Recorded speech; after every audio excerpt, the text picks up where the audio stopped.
ये कहानी है 1941 की। 1941 में द्वितीय विश्व युद्ध के दौरान पूर्वी अफ्रीकी अभियान में सूडान की मुक्ति के लिए भारतीय सैनिकों के बलिदान द्वारा एक युद्ध स्मारक बनाने के लिए भारत के तत्कालीन गवर्नर लॉर्ड लिंडगो ने सूडान सरकार से 100,000 पाउंड का उपहार प्राप्त किया। युद्ध के अंत में भारतीय थल सेना ने तत्कालीन commander in chief field marshal cloud Auchinleck के युद्ध के दौरान आर्मी के अनुभवों को प्राप्त किया और दुनिया भर में विभिन्न मिलिट्री अकादमी का अध्ययन का नेतृत्व किया और दिसंबर 1946 में भारतीय सरकार को इसकी रिपोर्ट प्रस्तुत किया। समिति ने वेस्ट पॉइंट पर संयुक्त राज्य मिलिट्री अकादमी में प्रशिक्षण मॉडलिंग के साथ संयुक्त मिलिट्री अकादमी सेवा की स्थापना की सिफारिश की। अगस्त 1947 में भारत की स्वतंत्रता के बाद ऑचिनलेक की रिपोर्ट को भारत में स्टाफ कमेटी के प्रमुख द्वारा रोशनी डाली गई, जिसमें तुरंत ही सिफारिशों को लागू किया गया था। समिति ने 1947 के उत्तरार्ध में स्थायी रक्षा अकादमी आरंभ करने के लिए कार्य योजना की शुरुआत की और अकादमी को बनाने के लिए साइट की खोज शुरू की। साथ ही उन्होंने एक अंतरिम प्रशिक्षण अकादमी की स्थापना करने का निर्णय लिया, जिसे ज्वाइंट सर्विसेज विंग यानी JSW के नाम से जाना गया और 1 जनवरी 1949 को देहरादून में आर्म्ड फोर्सेज अकादमी, वर्तमान में इंडियन मिलिट्री अकादमी के नाम से जाना जाता है, के रूप में शुरुआत की गई। प्रारंभ में JSW पर प्रशिक्षण के 2 वर्षों बाद आर्मी कैडेट को AFA के मिलिट्री विंग में 2 वर्ष के अतिरिक्त प्रशिक्षण के लिए भेजा गया, जबकि नौसेना और वायुसेना कैडेट को अतिरिक्त प्रशिक्षण देने के लिए यूनाइटेड किंगडम के डार्टमाउथ और क्रॉनवेल में भेजा गया। विभाजन के बाद सूडान से प्राप्त मौद्रिक उपहार में भारत का हिस्सा $70,000 का था। शेष $30,000 का उपहार पाकिस्तान के लिए भेजा गया था। भारतीय सेना ने NDA के निर्माण में लागत को आंशिक रूप से शामिल करने के लिए इन विधियों का उपयोग करने का फैसला किया। 6 अक्टूबर 1949 को तत्कालीन प्रधानमंत्री जवाहरलाल नेहरू द्वारा अकादमी की नींव रखी गई। राष्ट्रीय रक्षा अकादमी को औपचारिक रूप से 7 सितंबर 1954 को आरंभ किया गया। 16 जनवरी 1955 को एक समारोह उद्घाटन आयोजित किया। JSW कार्यक्रम को वायुसेना अकादमी से NDA को हस्तांतरित किया गया। स्क्वाड्रंस एंड बटालियंस इस प्रकार बांटे गए कि टोटल 1600 स्क्वाड्रंस कैडेट को अलॉट किए गए, जिसमें नंबर 1 बटालियन पर alpha squadron, bravo squadron, charlie squadron and delta squadron रखा गया। नंबर 2 बटालियन में रखा गया echo squadron, foxtrot squadron, golf squadron and hunter squadron. Number 3 battalion की बात करते हैं, India squadron, Juliet squadron, kilo squadron and Lima squadron. तो नंबर 4 बटालियन की बात करते हैं तो Mike squadron, November squadron, Oscar squadron and panther squadron की बात होती है। अब हम बात करेंगे नेक्स्ट पे, जो कि NDA पे। चलिए स्टार्ट करते हैं, लेट्स बिगिन। आज मैं बात करने वाला हूं NDA यानी नेशनल डिफेंस एकेडमी पे। जी हाँ, वीडियो पे प्रॉपर बने रहें, क्योंकि अगर आज आपने मिस कर दिया तो शायद फिर ये मौका मिलेगा नहीं। पूरा देखें, जो भी बच्चे NDA की तैयारी करने वाले हैं, नेशनल डिफेंस एकेडमी में जाने का सपना रखते हैं, वो इस वीडियो को प्रॉपर देखें। चलिए स्टार्ट करते हैं नेशनल डिफेंस एकेडमी से यानी NDA से। NDA एक ऐसी परीक्षा है जो 4 चरणों में विभाजित होती है। NDA का सबसे पहले NDA के बारे में जानेंगे। NDA है क्या? NDA एक अकादमी है जिसका फुल फॉर्म होता है नेशनल डिफेंस एकेडमी। एक ऐसी एकेडमी कहा जाए तो एक यूनिवर्सिटी की तरह, जहां पर तीनों सेनाओं को तैयार किया जाता है, तीनों सेनाओं के कैडेट्स को तैयार किया जाता है और वहां से निकलते हैं देश के रुतबेदार नौकरशाह। चलिए बात कर लेते हैं नेशनल डिफेंस एकेडमी की। मैंने बताया कि 4 चरणों में एग्जाम होता है। तो पहला चरण इसका होता है लिखित परीक्षा, रिटन एग्जामिनेशन। दूसरा चरण होता है इसका SSB interview, service selection board के इंटरव्यू होते हैं, जो कि आर्मी, एयरफोर्स और नेवी तीनों विंग के लिए अलग अलग SSB बोर्ड्स चुने जाते हैं। तीसरी बात करते हैं तो मेडिकल एग्जामिनेशन होता है और चौथी बात करते हैं तो फाइनल मेरिट लिस्ट होती है। तो ये 4 चरणों में एग्जाम से विभाजित होता है। चलिए नेशनल डिफेंस एकेडमी में जाने से पहले कैडेट्स को करना क्या है वो बात कर लेते हैं। तो स्टार्ट करते हैं नेशनल डिफेंस एकेडमी के आपके उस सपने को जिसको आपको अंजाम देना है। तो इस सपने को अंजाम देने के लिए सबसे पहले आपको फॉर्म भरना पड़ेगा। नेशनल डिफेंस एकेडमी का जो फॉर्म है वो साल में 2 बार आता है। पहला एक अभी अप्रैल में आ चुका है, जिसका डेट 22 दिसंबर 2021 को एक फॉर्म आया, जिसका अभी नोटिफिकेशन चल ही रहा है, जिसको आपको भरना है। उसका एग्जाम होगा 10 अप्रैल 2022 को। उसके बाद जो अगला नोटिफिकेशन अगर मैं देख पा रहा हूं तो 18 मई 2022 को आपका नया नोटिफिकेशन आएगा। और उसके बाद जो एग्जाम होगा 4 नवंबर 2022 को ये एग्जाम कंडक्ट कराया। यानी साल में कितने बार एग्जाम हो गए? 2 टाइम्स हो गए। पहली चीज। दूसरा, ये तो आपको पता ही होगा 2 बार ही एग्जाम होते हैं, एग्जाम को कंडक्ट कराया जाता है। अब इसके लिए सबसे पहले आपकी उम्र क्या है? आपकी उम्र फॉर्म भरने की 15.5 साल से लेके 18.5 साल के बीच होनी चाहिए। अगर आपकी उम्र 19.5 साल से ज़्यादा हो गई या 18.5 साल से ज़्यादा हो गई तो आप फॉर्म नहीं भर सकते, और 19.5 साल से ज़्यादा हो गई तो आप आर्मी में अफसर नहीं बन सकते। बन सकते हैं लेकिन एनडीए के थ्रू नहीं बन सकते। तो चलिए बात कर लेते हैं कि 15.5 साल से 18.5 साल का आपका एज का क्राइटेरिया होना चाहिए। और सिलेक्शन की क्राइटेरिया की एज की बात करते हैं, सिलेक्शन की बात करते हैं उसके एज के क्राइटेरिया की, तो सीधा सा सब कुछ समझ में आता है। 16.5 to 19.5 मतलब 16.5 साल से लेकर 19.5 साल का आपका एज का बाउंडेशन होता है। इस बीच में आप एकेडमी में कदम रख सकते हैं। फॉर्म भी आप भर सकते हैं, ऐसा नहीं कि फॉर्म नहीं भर सकते, लेकिन 18.5 साल तक लास्ट होता है आपका फॉर्म भरने की उम्र, ठीक है। लेकिन एकेडमी में कदम रखने का, आपका नेशनल डिफेंस एकेडमी में कदम रखने की जो उम्र होती है वो क्या होती है? वो आपकी उम्र होती है 19.5 साल, ठीक। अब बात कर लेते हैं, ये आपका हो गया क्या? आपका हो गया एज। अब आपका एज आपके फॉर्म भरने के अकॉर्डिंग आ गया। अब आपने फॉर्म को फिल किया, लेकिन फॉर्म को फिल करने के बाद फिर एक बात आ रही है, यार एज तो हो गया, क्वालिफिकेशन। तो क्वालिफिकेशन की बात कर लेते हैं। क्वालिफिकेशन आप 12th पास होने चाहिए, या 12th में आप पढ़ रहे हैं। 11th वाले कैडेट्स इस फॉर्म को अप्लाई नहीं कर सकते हैं, केवल 12th वाले कैडेट्स इस फॉर्म को अप्लाई कर सकते हैं। 12th पास कैडेट इस फॉर्म को अप्लाई कर सकते हैं। 12वीं में पढ़ रहे हैं या 12वीं में पास हो चुके हैं, आप इस फॉर्म को भर सकते हैं किसी भी मान्यता प्राप्त स्कूल से, स्टेट यूनिवर्सिटी या सेंट्रल यूनिवर्सिटी से, ठीक। कहा जाए तो आप सीबीएसई बोर्ड के हैं, यूपी बोर्ड के हैं, एमपी बोर्ड के हैं, बिहार किसी भी बोर्ड के, स्टेट बोर्ड के हैं, आप इस फॉर्म को अप्लाई कर सकते हैं, या फिर आईसीएसई या सीबीएसई। लेकिन अगर आप आर्ट साइड के भी हैं तो भी इस फॉर्म को भर सकते हैं। अगर आप साइंस साइड से हैं तो भी आप इस फॉर्म को भर सकते हैं। मैथमेटिक्स और फिजिक्स है तब भी इस फॉर्म को भर सकते हैं। कॉमर्स के हैं तब भी इस फॉर्म को भर सकते हैं आप। लेकिन एनडीए के लिखित परीक्षा की अगर हम बात करते हैं, रिटन एग्जामिनेशन की, तो अभी उसकी बात करता हूं। उसमें एक पेपर मैथमेटिक्स का होता है। आप स्ट्रीम किसी के भी हों, बस केवल आप 12th पास होने चाहिए, आप इस एग्जाम को दे सकते हैं, लेकिन मैथमेटिक्स आपको पढ़ना पड़ेगा। ये बात रही रिटन एग्जामिनेशन के एनडीए के एलिजिबिलिटी क्राइटेरिया की।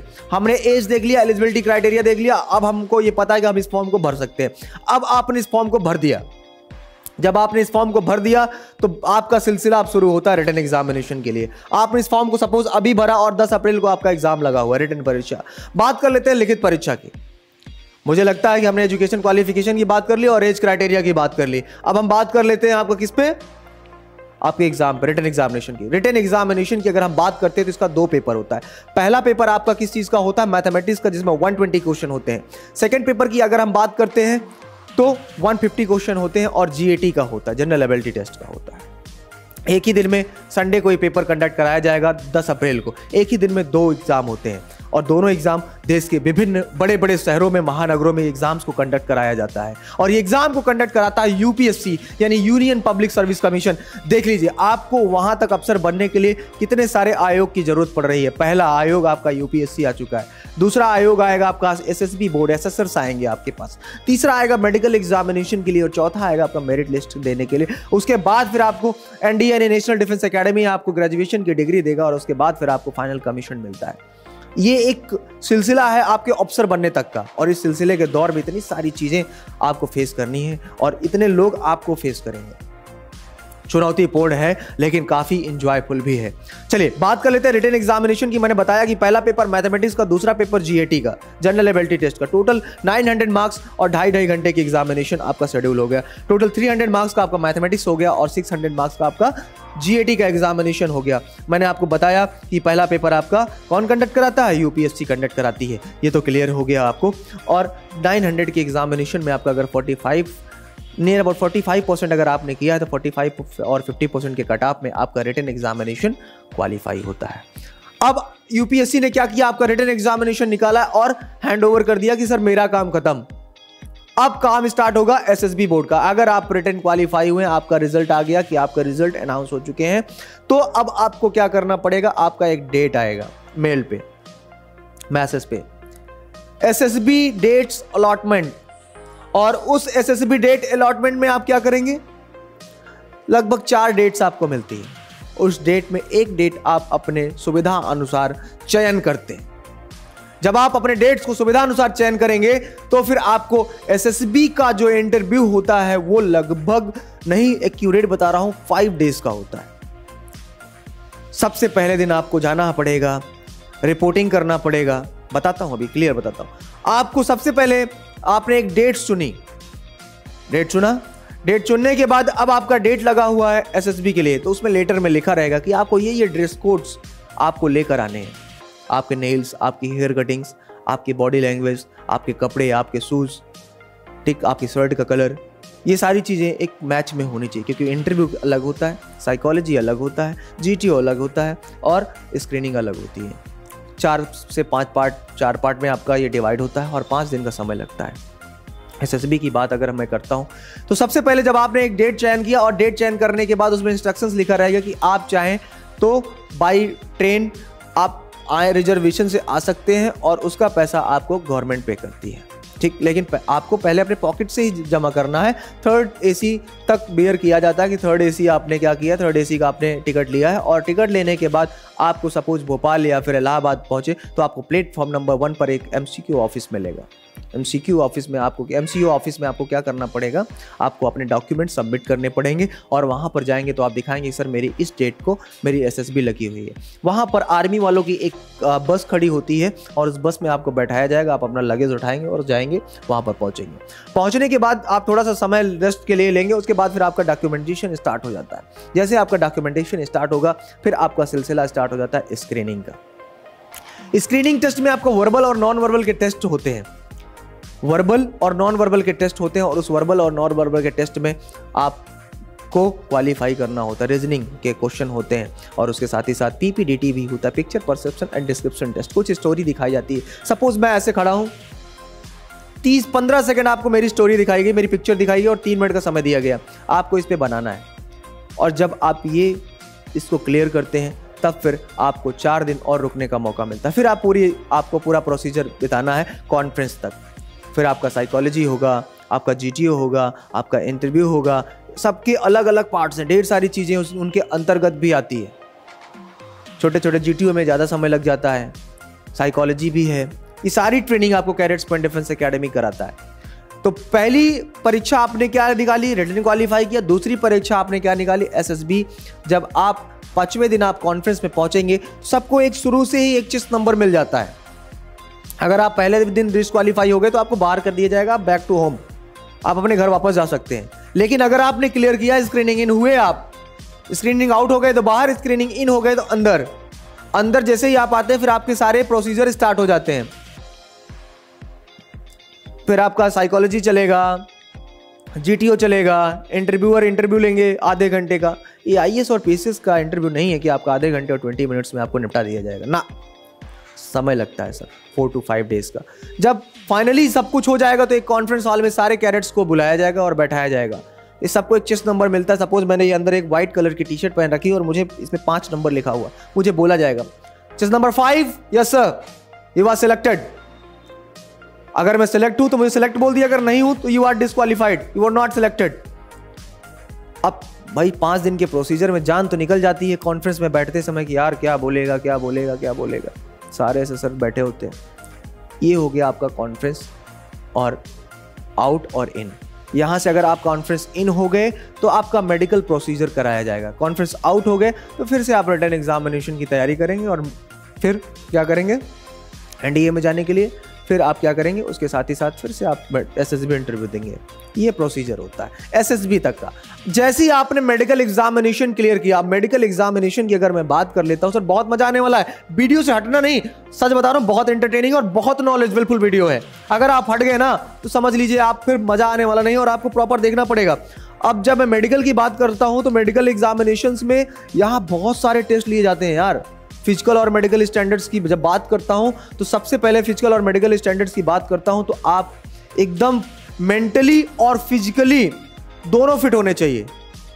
फिजिकली फिट होने चाहिए और मेंटली भी पूरी तरह से फिट होने चाहिए। सबसे पहले बात करता हूं मैं वैक्स यानी ईयर्स की, कान की। मेडिकल एग्जामिनेशन में यार आपका कान साफ सुथरा होने चाहिए, आपके कान के पर्दे सही होने चाहिए। ये बात कर लेता हूं मैं किस चीज की, कान की। चलिए बात कर लेता हूं मैं डेविएटेड नसल सेप्टम। डेविएटेड नसल सेप्टम क्या होता है, नाक होता है। नाक में की जो हड्डी आप देख रहे हैं ना, ये हड्डी सीधी होनी चाहिए।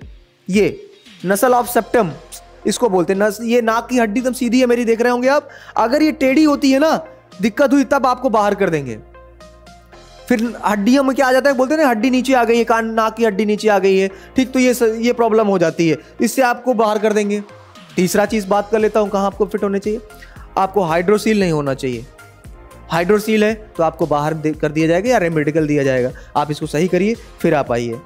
फिमोसिस, फिमोसिस की बात करते हैं तो ये एक ऐसा शब्द है जो शायद वैसा है, थोड़ा सा बताने में थोड़ा सा अजीब है, लेकिन ये है कि जब छोटा सा बच्चा पैदा होता है तो उसके पेनिस में बहुत सारी समस्याएं होती है, खिंचाव किया जाता है थोड़ा सा, तो वो समझिए कि आपकी जो चमड़ियां हैं वो सही होनी चाहिए प्रॉपर रूप से। ये होता है फिमोसिस। और बात कर लेते हैं ओवरवेट और अंडरवेट की। ओवरवेट अंडरवेट का मतलब ये होता है कि आपकी एज, आपका जो उम्र है, आपकी हाइट है, उसके अकॉर्डिंग आपका वेट होना चाहिए। अगर मेरी हाइट 167 है तो मैं सीधा -100 कर दूंगा और मेरा वेट नियर अबाउट 67 होना चाहिए। मतलब 60 से लेके 70 तक के बीच में है तो आई एम फिट। ये एक मैप होता है इंडियन आर्मी का, क्राइटेरिया होता है कितने तक है, तो आप इसको ले लीजिए। हालांकि मेरे साइड में आपको दिखा दिया जाएगा कि कितना है, वो आपको पता चल जाएगा। आप लोग देख पा रहे होंगे कि आपको दिख पा रहा है। उसके बाद अगर मैं बात करता हूँ अंडर साइज्ड और चेस्ट की, तो चेस्ट आपका सही होना चाहिए, अंडर साइज्ड नहीं होना चाहिए। जो भी आपका चेस्ट है वो मेंटेन होना चाहिए पूरी तरीके से, उनके मापदंड के अनुसार आना चाहिए। बात कर लेते हैं अंडर साइज चेस्ट की, मैंने बात कर ली। पाइल्स आपको नहीं होनी चाहिए। तो आपको पाइल्स से बचने के लिए क्या करना है, कम मसालेदार सब्जियां खानी है, साफ सुथरा खाना है, आप मेंटेन रहेंगे। ज़्यादा गर्म खाना आप मत खाइए, ठीक, आप मेंटेन रहेंगे। उसके बाद बात कर लेते हैं टॉन्सिल्स की बात करते हैं। तो टॉन्सिल्स क्या होता है, टॉन्सिल्स बेटा ये होता है कि गले में, जैसे आप देख रहे होंगे ये मेरा गला है, गले के पीछे 2 टॉन्सिल्स आ जाते हैं। मतलब कहा जाए तो इसको लाइम्ड नोट्स बोलते हैं। 2 लाइम नोट्स होते हैं यहाँ पर। ये क्या होता है, ये फूलना शुरू कर देता है, स्वेलिंग आने लगती है, उसको लाइम नोट्स बोलते हैं। गर्दन के पीछे, जस्ट गर्दन के पीछे, ठीक, ये क्या होता है, टॉन्सिल्स बोलते हैं, इसको लाइम नोट्स बोलते हैं। तो ये आपका सही होना चाहिए। दूसरा बात कर लेते हैं गायनिकोमास्टिया की बात करते हैं। गायनिकोमास्टिया क्या होता है बेटा, बहुत जरूरी है। कुछ लोगों को आप देखते हैं, कुछ छोटे बच्चे होते हैं, उनके चेस्ट में क्या होता है, चेस्ट में क्या होता है, ओवर फैट हो जाता है। बच्चा है या बड़े लोगों को भी हो जाता है। तो जो हमारे निप्पल्स होते हैं उसके नीचे क्या होता है, स्वेलिंग आने लगती है। जब स्वेलिंग आने लगती है तो क्या होता है, चेस्ट भारी हो जाता है। इस तरह की समस्या से ही क्या हो जाता है, चेस्ट कैंसर हो जाता है बेटा। मेंटली भी आप परेशान हो जाते हैं। इसका उपाय क्या होता है, इसका उपाय होता है केवल और केवल सर्जरी। और सर्जरी भी आपको पूरी तरीके से बेहोश करके किया जाता है ताकि आप मेंटली आपके ऊपर प्रभाव ना पड़े और आपको बड़ी शर्मिंदगी सी भी महसूस होती है। तो इसलिए आपको इस सब चीज़ों को बचा रखने के लिए पता है क्या करना है, आपको नशे से दूर रहना है, धूम्रपान नहीं करना है, शराब नहीं पीनी है आपको। इससे क्या होगा, आप अपने आप को फिट रखेंगे। बहुत सारे लोग देखते होंगे, लोग जो बियर पीते हैं, दारू पीते हैं, तो ये थोड़ा सा बॉडी में फुलावपन आने लगता है। आपको फिट रहना है, हेल्दी खाना है, साफ सुथरा खाना है, कम खाइए लेकिन सही खाइए। तो ये जो समस्या होती, इससे आपको तुरंत बाहर कर दिया जाता है। तो जिसको आप क्या बोलते हैं, मैंने आपको स्पष्ट रूप से बता दिया, छोटे छोटे बच्चों को भी आजकल ये समस्या होने लगी है। तो ये नहीं होना चाहिए एकदम। आप चेस्ट में आपका फिट होना चाहिए, ओवर फैट नहीं होने चाहिए, ठीक, तो ये समस्या नहीं होनी चाहिए। दूसरा मैं अगर देख पा रहा हूँ तो अगला है वेरिकोसील। वेरिकोसील क्या होता है, वेरिकोसील मतलब संतानहीनता की समस्या होती है। संतानहीनता की, इसको बोलते हैं स्क्रोटम, मतलब स्क्रोटेम बोलते हैं। इसमें क्या होता है, अंडाशय में आपके एक छोटी सी नस होती है जो कि नसों में प्रॉब्लम आ जाती है, जिससे क्या होता है, संतानहीनता हो जाती है। तो आपको क्या करना है, पूरी तरीके से मैंने बता दिया कि आपको हेल्दी रहना है बेटा, अच्छा खाना है, साफ सुथरा खाना है। अब आपको समझ में आ रहा होगा ये वीडियो आपके लिए कितना जरूरी है। फिर कह रहा हूं हटना नहीं, अगर हट गए ना तो मजा नहीं आएगा, इतना समझ लो। तो ये समझ लो बेटा कि ये सारी दिक्कतें प्रॉपर रूप से अगर आप इसमें फिट हैं तो फिर आप, और ये ना समझना केवल एनडीए के लिए, अगर आप एयरफोर्स और नेवी की भी तैयारी कर रहे हैं ना, कोस्ट गार्ड की भी तैयारी कर रहे हैं ना, उसके लिए भी जरूरी है। सबके लिए प्रॉपर चेक होगा। तो ये कंपलसरी है कि ये होना ही होना है। तो आपको क्या करना है, पूरी तरीके से प्रॉपर रूप से इसकी पढ़ाई करनी है। अब मैंने बताया आपका रिटन एग्जामिनेशन हो गया, एसएसबी इंटरव्यू हो गया, मेडिकल एग्जामिनेशन, अब आपका फाइनल मेरिट लिस्ट आ जाता है। जब फाइनल मेरिट लिस्ट आता है ना भैया, और मेडिकल में एक बात तो छूट गई, आपका टैटू जो क्या होता है, बचपन में दोस्त और यार के साथ यार नाम लिखवा लेते हैं, मम्मी का, पापा का, बजरंगबली की फोटो बनवा लेते हैं, जीसस की फोटो बनवा लेते हैं। भगवान या अल्लाह या फिर जीसस से प्रेम करना बुरा नहीं है, सबको प्रेम होता है अपने गॉड से, लेकिन यहां सेना कहती है कि सर आप अगर ये अपने इस घुटने के ऊपर तक, इस घुटने के, आप देख रहे होंगे वीडियो में, इस घुटने के ऊपर अगर आपने ओम लिखा है, अपने नाम का एक लेटर लिखा है या थोड़ा बहुत लिखा है तो वो चल जाएगा। लेकिन जैसे ही इस घुटने के ऊपर आते हैं, यहाँ पर जब हम आते हैं, अपने बाजुओं में आते हैं, तो यहाँ पर हम क्या देखते हैं, यहाँ पर बहुत सारे लोग बहुत कुछ बनवा के रखते हैं। तो ये प्रॉपर रूप से मान्य नहीं है, ये नहीं होना चाहिए आपकी बॉडी में। अगर ये आपको मिला यहाँ पे कुछ भी या फिर और कहीं बॉडी में किसी भी अंग में, तो आपको परमानेंटली रिजेक्ट कर दिया जाएगा। फिर आप समझो कि आपने इतनी मेहनत करके रिटर्न निकाला, एसएसबी निकाला और मेडिकल के छोटे से पार्ट से आपको बाहर कर दिया गया। फिर कह रहा हूं मेडिकल अब आप फिट हो चुके हैं। जैसे ही आप मेडिकल फिट होते हैं ना बेटा, फिर आपका आता है मेरिट लिस्ट, और मेरिट लिस्ट में जब आपका सिलेक्शन आता है ना, तो फिर आपको दूरी दिखती है प्रयागराज टू एनडीए। एनडीए एक सपना जो आपने देखा है, आज वो आपने पूरा कर दिया। इतने तारीख को आपको रिपोर्ट करना है national defence academy Khadakwasla Pune में, जो कि महाराष्ट्र में स्थित है। और बेटा इतने गजब की जगह है ना कि दिल खुश हो जाता है आपका पहुंच के। जैसे अब आप वहां पर पहुंचेंगे तो आपका सिलसिला, फिर आप एक आम इंसान नहीं, आप एक कैडेट हो जाते हैं। You are not a civilian, आप एक सेना के अंग हो जाते हैं। उस सेना के अंग में आपने अपनी पूरी भूमिका निकाली। एसएसबी बोर्ड का काम था कि हमारे अकॉर्डिंग ये बच्चा है सेना के अकॉर्डिंग, और हम इसको अप्रूव करते हैं और आपको देते हैं। अब वहां पर फाइनल मेरिट लिस्ट आ गई कि मेरे हिसाब से ये सही है, लड़का सही है, रिटर्न वाले यूपीएससी ने बोल दिया ये सही है और एसएसबी ने बोला ये सही है, तो आपको बुला लिया गया। अब आप यहां से लगभग 1400-1200 किलोमीटर की दूरी पर आप पहुंचेंगे national defence academy Khadakwasla. Khadakwasla एक ऐसी जगह है बेटा जहां तीनों सेनाएं एक साथ होती हैं। बहुत ही गजब की लाइफ अपॉर्चुनिटी बता रहा हूं। अगर आप सेना में जाने का सपना देखते हैं ना, तो सैलरी वाली तो अलग बात है यार, वो तो बेस्ट मिलती है। सर्विसेज की भी बात कर लेता हूं, फैसिलिटीज जो आपने कभी सोचा नहीं होगा कि फैसिलिटीज क्या क्या मिलती है। मेडिकल फैसिलिटीज आपकी पूरी फैमिली के लिए, आपके लिए फ्री राशन, ये आपको गवर्नमेंट पे करती है, देती है। Canteen facility of officers, best officer, जो बेस्ट कैंटीन फैसिलिटी ऑफिसर्स के लिए मिलती है वो आपको मिलेगी।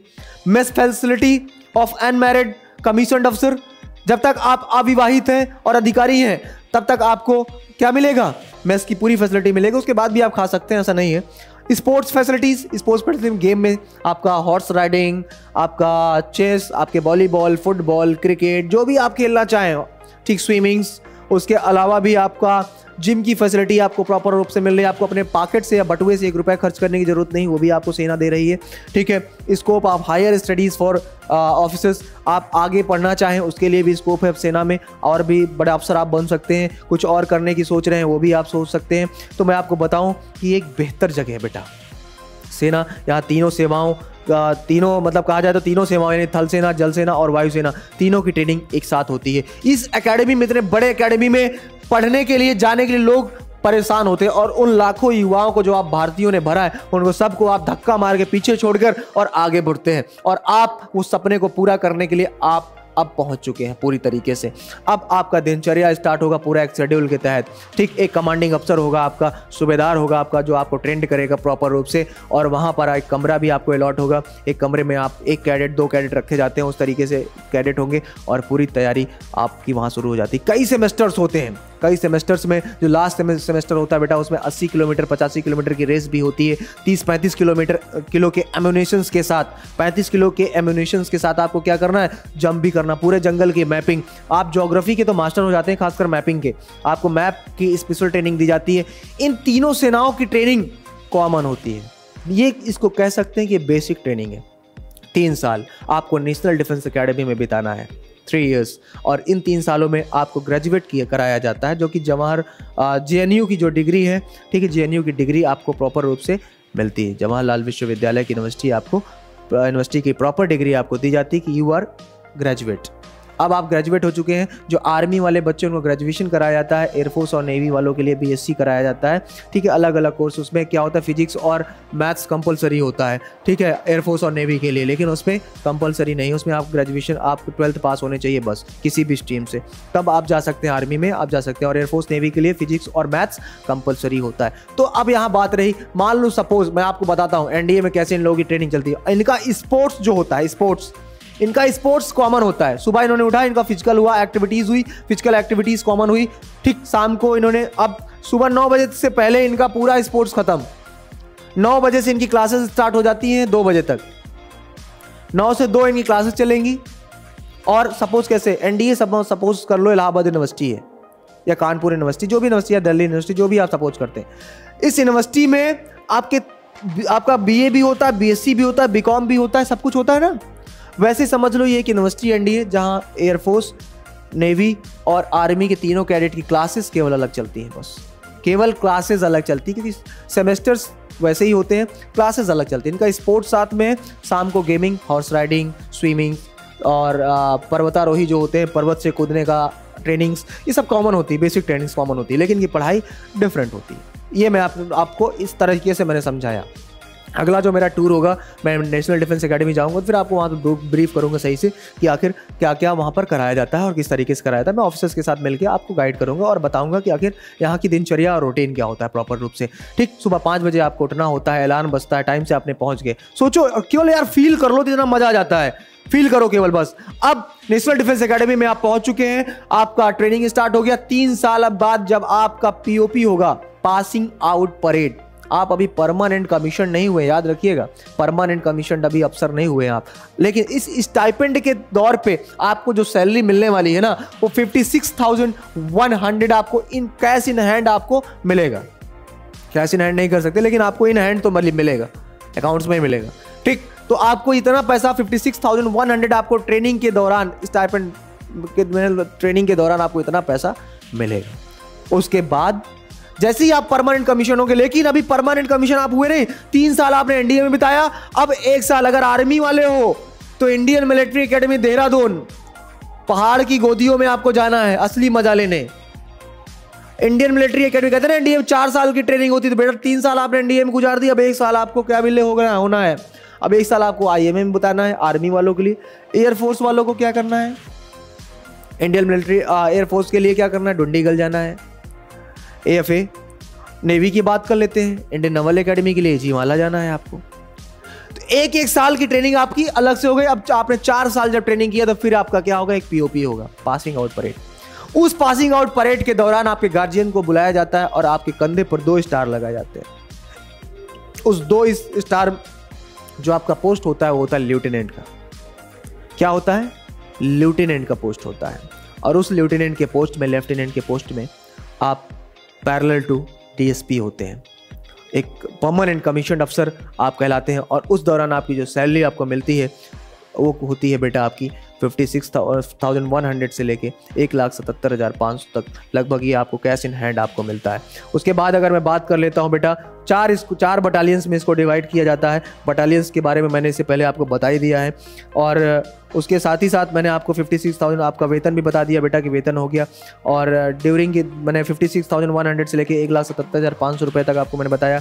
इसमें जो आपकी पोजीशन होगी बेटा, पहला पोजीशन आपका लेफ्टिनेंट होता है। आफ्टर प्रमोशन आप कैप्टन हो जाते हैं, 3 स्टार कंधे पर लगता है। आफ्टर प्रमोशन आप मेजर होते हैं, 1 अशोक की लाट लग जाती है। लेफ्टिनेंट कर्नल होते हैं तो 1 स्टार और 1 अशोक की लाट हो जाती है। ठीक, कर्नल होते हैं तो 2 स्टार और 1 अशोक की लाट हो जाती है। ब्रिगेडियर होते हैं तो 3 स्टार और 1 अशोक की लाट हो जाती है। ठीक है, मेजर जनरल होते हैं तो 1 क्रॉस हो जाता है। ठीक है, इसके बाद लेफ्टिनेंट जनरल HAG स्केल होते हैं, फिर HAG प्लस स्केल होते हैं, और एक फिर वीकॉस आर्मी स्क्वाड्रन हो जाते हैं। लेफ्टिनेंट जनरल होते हैं, फिर जनरल हो जाते हैं। ठीक, तो ये होता है बेटा पूरा सिलसिला, जो कि आपका एक बेहतर सैलरी भी है, बेहतर लाइफ अपॉर्चुनिटी भी है, आपके फैमिली मेम्बर्स की पूरी सिक्योरिटी भी है, सारी सुविधाएं जितना आप सोच सकते हैं ना, और जितनी एडवेंचरस लाइफ आप सोच सकते हैं ना, वो आपको केवल और केवल भारतीय सेना दे सकती है नेशनल डिफेंस एकेडमी के साथ। कब, इतनी कम उम्र में, 12वीं आप पास हैं, और 12वीं पास होने के साथ ही साथ आपने ये कर दिखाया जो शायद और कोई नहीं कर सकता। मैंने आपको body tattoos, medical standard, written examination और SSB के बारे में मुझे लगता है कि मैंने आपको सारी जानकारी दे दी। लेकिन अभी आपको मैंने रिटन एग्जामिनेशन में मैंने आपको बताया था कि आपको मैथमेटिक्स भी पढ़ना है, आपको GAT में आपको इंग्लिश भी होता है, जनरल स्टडी होता है, करंट होता है, ज्योग्राफी होता है, पॉलिटी होता है, हिस्ट्री होता है, बायोलॉजी होता है ना। ये सारे सब्जेक्ट आपको पढ़ने पड़ते हैं बेटा, सब मिला के टोटल आपको ये फैसिलिटीज़ प्रॉप मिलती है। रिटन एग्जामिनेशन, मेडिकल एग्जामिनेशन और ये। अब इसके बाद फिर आपका एक बटालियन का चुनाव होता है और एक बटालियन आपको मिल जाती है कि इस टुकड़ी में उसी दिन जिस दिन आपका पीओपी होता है, आपके गार्जियन आपके कंधों पर स्टार लगाते हैं और आपके स्टार के साथ साथ आपके वर्दी में जो यहाँ लगता है ना वो लिख जाता है। एक दिन पहले ये डिसाइड होता है, आपके रैंक के अनुसार आपको ये मिलता है कि भैया 4 रेजिमेंट आपको मिल रहे हैं, इस रेजिमेंट में आप चूज़ करना चाहें वो चूज़ कर लिए। फिर आप एक रेजिमेंट चूज़ करते हैं और वही रेजिमेंट का लोगो आपके कैप पर होता है और आपके यहाँ पर उसका रेजिमेंट का नाम होता है। सपोज मैं सिग्नल रेजिमेंट का हूँ या ऑर्डिनेंस का हूँ तो ऑर्डिनेंस का नाम यहाँ पर ऑर्डिनेंस लिख जाता है, स्टार कॉमन होते हैं और ऑर्डिनेंस का एक लोगो होता है, वो ऑर्डिनेंस का लोगो यहाँ लग गया, सिग्नल का लोगो होता है, सिग्नल का लोगो लग गया। ठीक, मुझे लगता है कि मैंने बहुत सारी जानकारी आपको अच्छे से दे दी बेटा। अब पूरी संपूर्ण जानकारी हो गई। 3 मंथ्स का special course cadets point defence academy start कर रहा है जो कि आपके लिए एक बेहतर स्कोप है। इसके लिए आपको कहीं भटकने की और कहीं आने जाने की जरूरत नहीं, सीधा आप इलाहाबाद आइए, प्रयागराज आइए और संगम नगरी में आपका स्वागत है और कैडेट्स पॉइंट डिफेंस एकेडमी आपके लिए भव्य स्वागत के लिए तैयार है। आप आइए, 3 महीने आप प्रॉपर रूप से तैयारी करिए, जो कि 10 अप्रैल के लिए स्पेशली बैच स्टार्ट किया गया है। फीस बेहद कम है, सारी सुविधाएं आपको इसमें मिलेगी। स्पेशल बैच है, क्रैश कोर्स है, आपकी क्लासेस स्टार्ट होगी। अगला बैच जो है 10 जनवरी 2022 से स्टार्ट हो रहा है, मतलब अगले मंडे से स्टार्ट हो रहा है। तो अब आपको भटकने की और कहीं भी आने जाने की ज़रूरत नहीं है। फैसिलिटीज़ आपको बेहतर मिलती है, चीज़ें आपको बेहतर मिलती हैं, टीचर्स बहुत वेल एक्सपीरियंस्ड हैं, अच्छे फैसिलिटीज़ हैं और एक सर्विस मैन है जो यहाँ के मैनेजमेंट में हैं लोग, वो आपको प्रॉपर देते हैं। खुद का हमने GTO ग्राउंड बना रखा है, SSB ऑफिसर्स हैं हमारे पास जो कि प्रॉपर रूप से आपको ट्रेनिंग देते हैं और लेकिन उसके लिए भी बैचेस प्रॉपर रूप से फुल रहते हैं। तो बेटा ये लास्ट बैच है, इस बैच के लिए एडमिशन्स ओपन हो गए हैं। जल्द से जल्द आप आएँ, अपना रजिस्ट्रेशन और एडमिशन करा के आप क्लासेस को एंजॉय करें। मुझे लगता है कि मैंने पूरी जानकारी दी होगी और भी कुछ अगर रहता है कि कुछ जानकारी अगर आपको नहीं मिली तो आप कमेंट बॉक्स में कमेंट कर सकते हैं। इसी के साथ मैं जितेंद्र शर्मा फिर मिलता रहूँगा आपसे। जय हिंद, जय भारत।